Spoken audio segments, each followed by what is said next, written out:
Whatever. Feels good. Yeah. Well, again, real quick, we're going to transition into the live part of this event. Again, it's not going to be too long. We want to respect y'all's time. We really appreciate y'all coming out this evening. I'd like to invite one of Empower's first graduates. He's our inaugural graduate, Nick Lane. If you'd like to come up.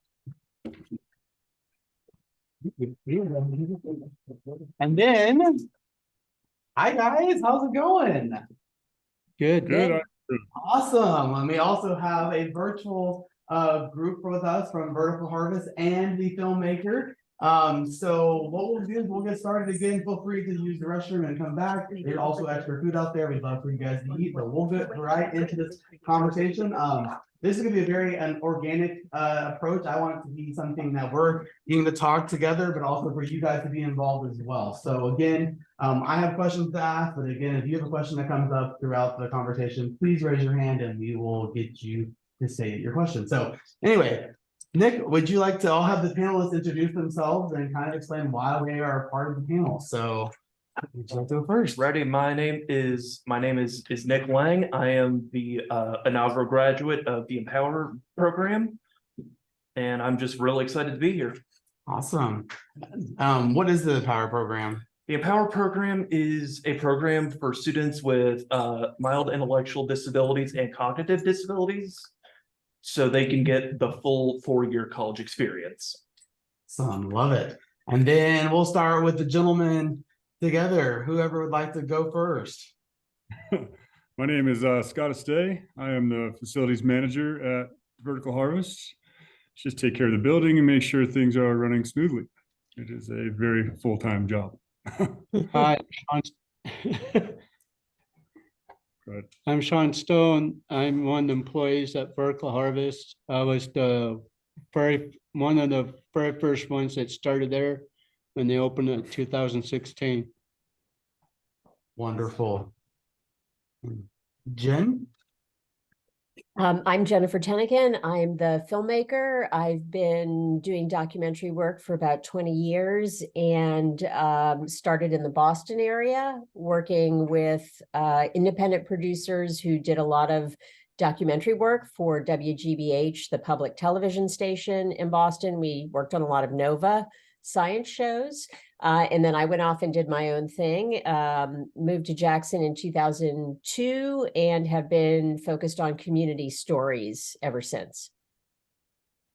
Wonderful. Thank you guys for all being with us this evening. We really appreciate it. Well, let's go ahead and get this started. So, Nick, after watching this, what stood out to you the most about the Hearts of Glass and any characters that resonated with you or their stories? I would have to say when I was 16, first looking for a job and just trying to find a place that is accommodating. Mhm. So I am able to work. Yeah, absolutely. Sean and Scott, what stood out to you guys in this film? I know we have one of the superstars that's in the film with us. So what stood out to you guys about the Hearts of Glass film and a story that resonated with you? Oof, that's a tough one. I'll let you take that one, Sean. Well, when Jen Tan came up to me that day when we were start filming, they said, "Would you like to be in the film?" And I said, "Sure." And we had cameras all over me, and I said, "Oh, here we go again." I love it. And then Jen, what stood out to you? What characters or stories that stood out to you? I mean, really, it was, I hadn't made a documentary like this before. Mostly I had done historical documentaries where we knew the story in advance and were selecting the people we were going to interview and kind of follow. And so this was stressful and exciting, doing it in the moment. It obviously had a lot of energy of a startup. It had a lot of ups and downs. Luckily, people got used to us being in the space with them, and I think at some point kind of forgot about us, which was very useful.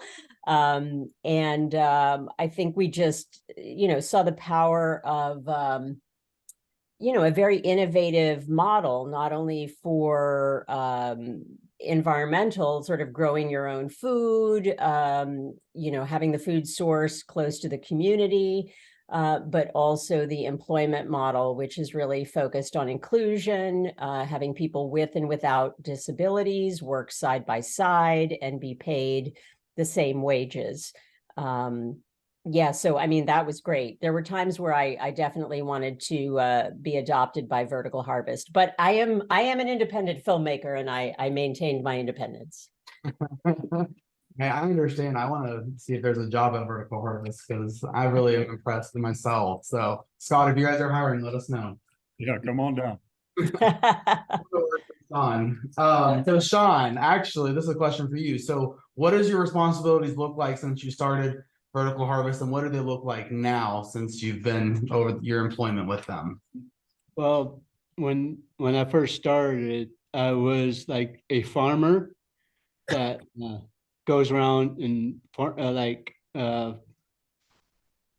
harvest all the lettuces, like all the tomatoes. And after that, I went into packaging, where I helped them put the produce in containers and in boxes that we ship out to all the grocery stores, restaurants. And then after that, I just walked into facilities after that. And ever since then, I've been working with Scott, helping make sure all the carousels and all the plumbing, electrical is working right. So, And that sounds pretty essential. Are you still doing any deliveries? every now and then I That looked like that was a get pretty a fun chance to go out and do it. Hey, yeah. Well, thank you for sharing. I actually want to kind of ask some more, you know, in-depth questions is, this is for the whole panel is, have you faced barriers to employment before Vertical Harvest? And how did you deal with those? And that's an open question to the panel. I guess I'll start. So absolutely, I've been discriminated in the workplace. My second job, they fired me for being too slow, but they tried to hide it by saying I did something which I did not. I have also been just treated poorly because of my disabilities and my work pace, should I say, because it takes me a while to learn. Hmm. And how did you cope with that over the years and through the different work experiences you've had? I would have to say I just need to brush it off or forget about it. In fact, that place that fired me even closed, so I'm happy about that. Well, there might Serves them right. And it's just, for me, just having an employer that works with you and helps you in the areas you need help. Mhm. Absolutely. Thank you for sharing. For the rest of the panel, Sean or Scott, have you guys ever faced barriers to gaining employment, and how did you deal with that? Well, for me, it's like I don't show the disability, but I do have it. And like some employers said, okay, I like you and I want to hire you, but I don't show the disability, but I do have the disability, and employers don't know that. Mhm. So actually, this is again another open question. What are some barriers that you guys have faced when it comes to like working and, is it lack of accommodations, lack of understanding, processes that weren't, easy to get through, anything like that? And that's for everybody on the panel. Yeah, maybe Scott, you and Sean could talk, like, are there any accommodations that you guys as a team sort of make together to do together to make sure that tasks get done, everything is understood, those kind of things, how you work most effectively together? Right, and it's kind of great. Sean, I mean, I used to build Sean a task list, and he would look at his base camp. It's a program we use that kind of communicate throughout the whole company. And he would check his list and run through his list. And then after a while, Sean just started to know exactly what he needed to do. I didn't have to create lists anymore. And now he works right by my side as my equal, and we work so well together. And there's nothing really holding him back ever. Excellent. So Nick, do you currently work? Are you Yes. currently employed? Okay. Yes, I work full-time at Crystal Bridges as basically as a security guard. Hey, they got some big assets up there to protect. So Yeah, that's just priceless works of art from the Ann Walton Foundation. absolutely. What has been some of the favorite things about your job that you find rewarding? It gives me a new appreciation for art because ever since high school I was in performing arts, but now it's all paintings, and it's just amazing to go into work every day and just see those priceless works of art. I love that. Sean, what about you, sir? What is your favorite thing, the most rewarding thing about Vertical Harvest and the work that you do for them? Well, for me, it's just to like, I show up every day and like, it makes me feel good to get like jobs done, like on time without like, okay, I run out of time, so I have to come back, but I get it done right at that day. And it feels good because everybody, all the other coworkers I have said, man, that's really good job you guys did. Good job. I love that. What's the thing that you least like about your job? And it's okay that Scott's next to you. I like all sort, I like my job. There's nothing like I don't like. It's just, I like to, like, one, get dirty. And two, I just like to get my hands on things and get them fixed. And you're quite good at it. Yeah, I mean, Sean probably won't toot his own horn, but in terms of hydroponics and hydroponic systems, which are, relatively new, unless you're Dutch, he is one of the few people in the US who know a lot about these controlled environmental agriculture systems, the CEA systems. Obviously Scott does too, but Sean was there first, fixing the carousels when no one else really could. Sure.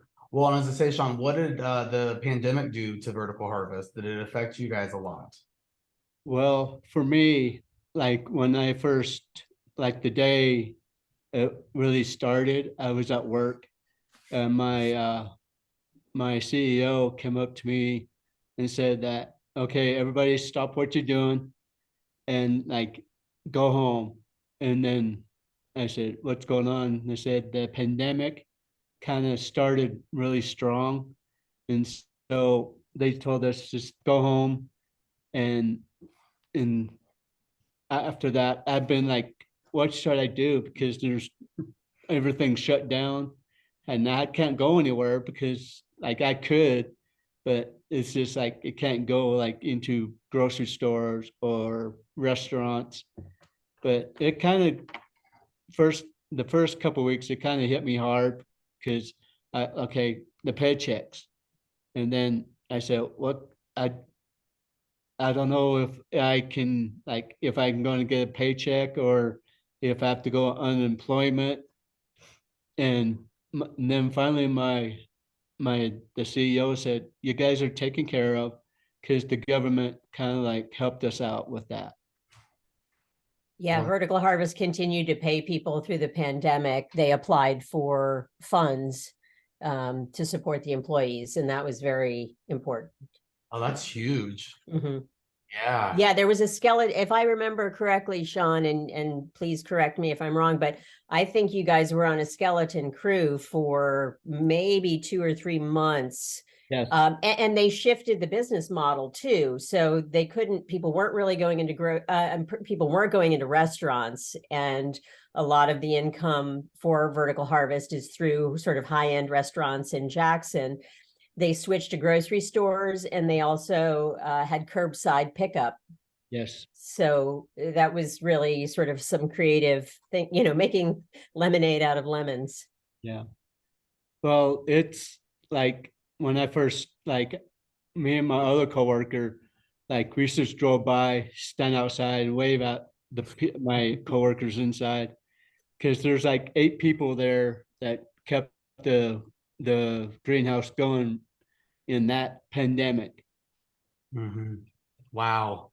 That is a skeleton crew. That looked like a big facility. Yeah, Was it it- is. Was it just you, Sean? Yeah. Yeah. How did the pandemic affect you? I know you were in college at the time. Yes, I was in college at the time. I had to go back home to Dallas, living 24/7 with my parents. That was a lot of fun. And not being able to work, that just made it a lot worse. Mhm. And online classes were just really hard for me. Yeah. They're hard for a lot of people. I said I'd rather be in person. So Jen, how did again, I know you kind of talked at the beginning of your introduction of, the production of the film, but why did you decide to take on this project and why was it important to you? Well, as I mentioned, I've been telling community stories, and a lot of my work is about who is community and who counts as community. And I think when something as unique as Vertical Harvest comes along, as we, discuss the technology for growing food, the fact that it's a public-private partnership with the town of Jackson, the employment model. So addressing a lot of these social and environmental issues at once. Also, I knew 2 of the 3 co-founders. Jackson is a small town. It's got 10,000 people in it. And so I knew those women had been working on this project for 5 or 6 years before it got to the point where they were opening the doors. So, it was kind of an obvious choice of subject matter. I did realize that I didn't have a lot of experience working with, maybe interacting with people with disabilities, like knowing techniques to allow people to communicate, differences in the ways people communicate, whether people had, as a documentary filmmaker, we need to get people to sign releases, who has guardianship, those kind of things, making sure everyone was comfortable with the process. And I think it was helpful that I'd worked in the community for a while and people knew the other films that I had done, and they trusted me. So that was good. And asking for help about things that I didn't know about, trying to be use the most neutral language, the most respectful language, letting people speak for themselves when possible. And just trying to be, I think, all things about learning to be a good ally. Yeah, I love that. And actually that goes into my next question for Scott. What does it mean to be an ally for people in the workforce, for supporting people with differences? I mean, it means a lot to me. I hate to say the word rewarding, or it's a whole different world. I've worked in a lot of, I don't know, I'm from Idaho, so a little more of an ignorant culture in some of the jobs that I've had. And I mean, some things that are said, you just go home with a bad feeling. And this is it's one of the most wholesome working environments you could ever ask for.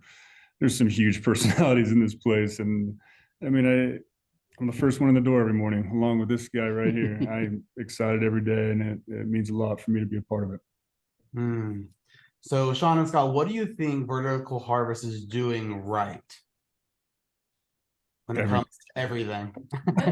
I mean, it's so beautifully structured all the way up, and we have people in Chicago and Washington DC, but like Jen said, learning different ways, a lot of the people we have in the house, they communicate differently. Some of them don't like loud voice or their phone, like your phone to go off right next to them. There's just certain things that make it interesting.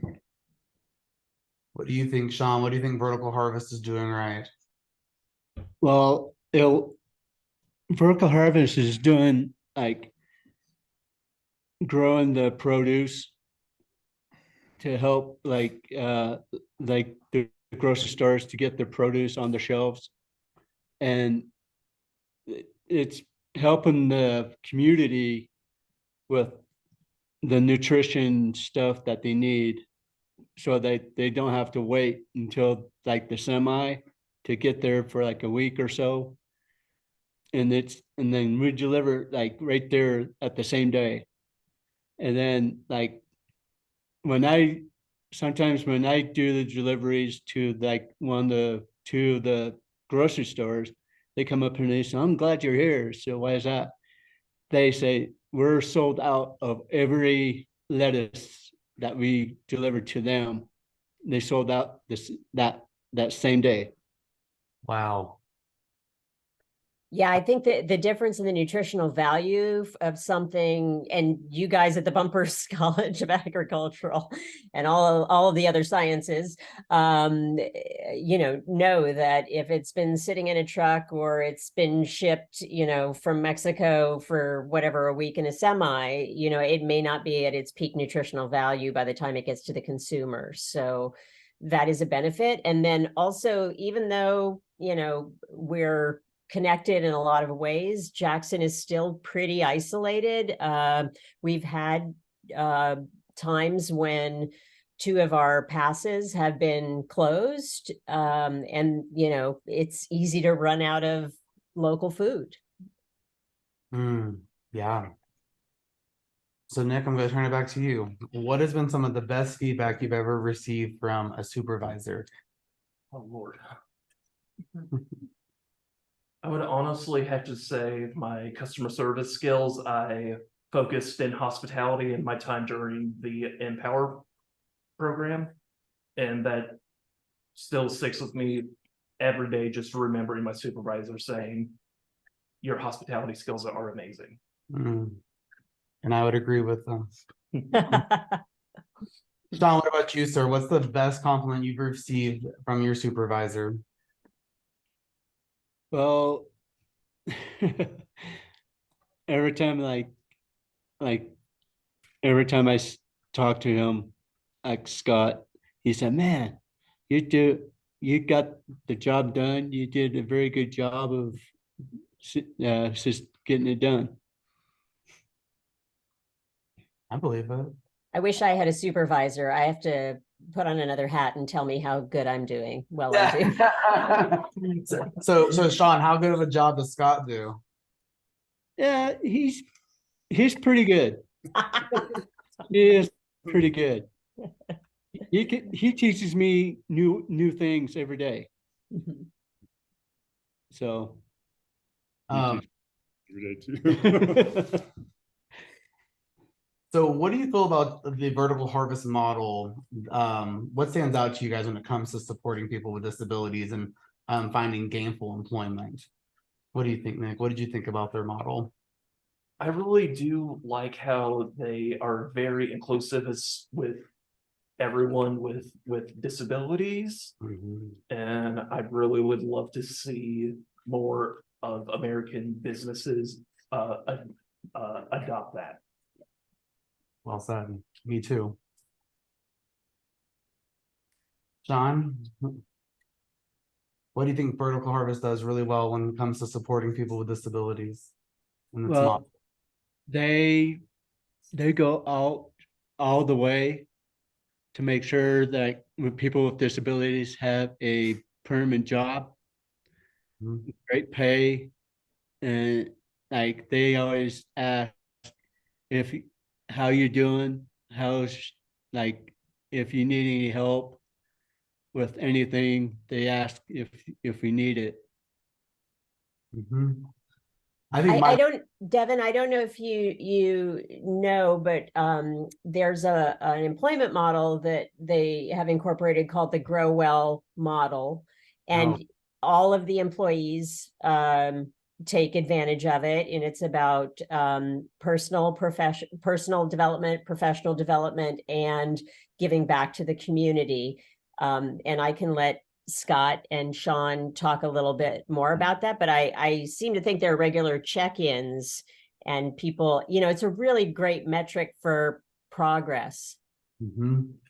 Right, Yeah. we have meetings weekly called Grow Threes, and I check in with Sean, and I check in with Tim, is another one of my employees, and just ask them how I can support them. What can we do to make you happier here? And in that support system, I mean, they're just like Tim, all he wants to do, like we kind of found out that he wants to be in the dish pit. He just wants to wash dishes, but there's not another person you can find that does a better job. And that just, I mean, from bell to bell, he's just there. And it's that support system. It's just giving him some time to realize what his strengths are. And then we go forward all the way. It's an amazing thing. So how easy do you feel like the model that you all use would be to implement in other businesses? How hard is the work that you guys are doing, providing accommodations and understanding? How much of time does that take for another business to implement that? I wouldn't think it would take much at all. It is just having that door open, and that, everyone's kind of, a lot of businesses are, it's a capitalist country. So everyone's about the dollar. But if you just have that little bit of patience and those open arms, and you find how that person needs to communicate, what they want to do, for a job, what are they good at? What do they Mhm. want to be good at? I think you can be intentional about inclusion and still have a financial upside. I think inclusion, and we're seeing this more and more, is good for business, especially younger people are making decisions about what companies to buy from, how to spend their money based on how people, how employees are treated and things like that. So I think it's very important, and to get the most out of your workforce, whether they have a disability or not. Being proactive and intentional about inclusion is very important. There are a lot of people who still don't disclose disabilities because they're afraid of being stigmatized. So I think the more we move forward with this, the better the workforce we have, the better employees, the better citizens, the better communities. I agree. Why is inclusive employment, why is it important to you, and why should it be important to everyone else? I feel like that everyone should have the same opportunity, despite their age, race, disability, Mhm. that everyone needs to give a fair shot, even if it takes more time. Yes. The Sean, other thing I've learned is, sorry, in doing a lot of these, sorry to hug, but you don't have to be good at everything. You really don't. Like, you don't. So what if you don't like to make eye contact? Maybe that's not important to your job.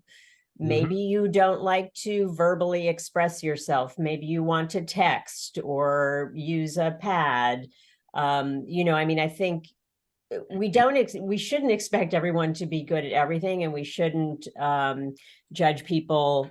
I think you have to get HR, people who make decisions about hiring, like they didn't make good eye contact. That doesn't mean necessarily anything for the job they might be doing. So just to get out of that mindset, and it probably helps to have people with disabilities in HR, right? Yeah, that's a great point. Sean, why is inclusive employment, why is it important? that's kind of hard.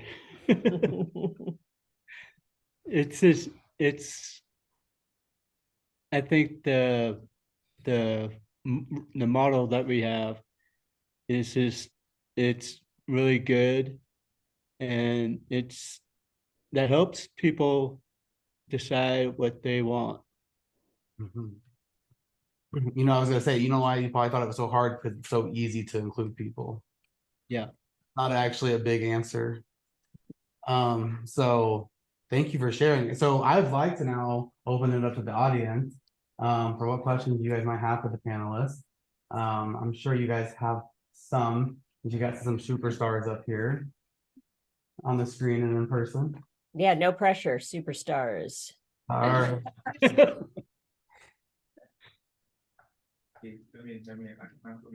Yeah, thank you very much. I think this is a very kind of insightful forum. I've enjoyed it so much. Thank you to the organizers and Dr. Mosley for inviting me. My question goes to Jennifer. I think so far what I've seen, I can say that a lot of things went into the production and everything. So how long did it take you to come up with this film? And what were some of the challenges you came out across in the course of the production? Did That you was- hear? That was I'm pretty. sorry. He wanted to know how long he thanked you, and he wanted to know how long it took you to make the film, and what were some of the, you said barriers or Yeah. barriers that you faced while making it. So we filmed probably 2 years. And it probably took us another year to edit. And then we went to film festivals, and this is part of our impact campaign that's ongoing. What were the challenges? Well, one challenge, and this is very similar to Vertical Harvest. I'm sure the 3 women who started Vertical Harvest, I'm sure people said to them, you can either grow food or you can employ people with disabilities in an inclusive environment. And they said, whoa, we're going to do both.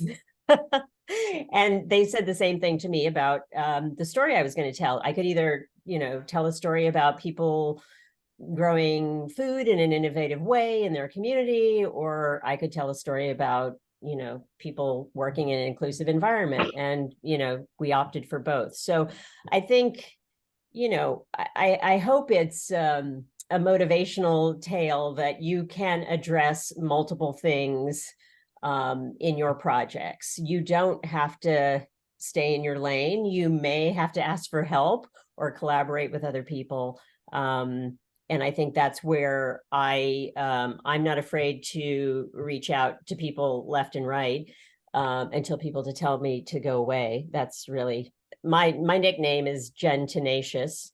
And so I did a lot of research in disability and some in hydroponics.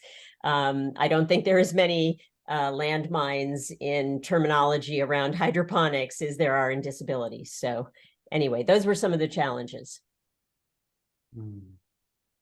Thank you. Anyone else? So we're gonna kind of start wrapping up. So yes, go ahead. Yeah, I have a couple questions for Sean, actually.